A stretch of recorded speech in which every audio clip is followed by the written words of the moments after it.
Good morning, happy Sunday sa lahat. Kamusta na kayo? For today's craving, gagawa tayo ng ginataang bilo-bilo. Ayun lang guys, ang sahog kung ano yung laman sa ref at anong meron tayo sa kusina, yan na lang ang ating pagkasyahin. Meron tayong guys na kamote, gabi, fresh na langka. May saging tayong senyorita. Try natin kung okay ba naman. Kung hindi siya mapakla. Ayan, may sago. At saka meron tayong pink bilo-bilo.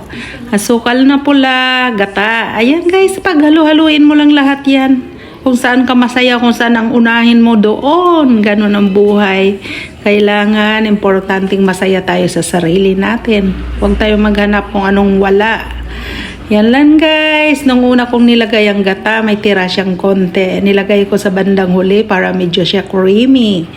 Thank you for watching. Almusal na tayo. Salamat!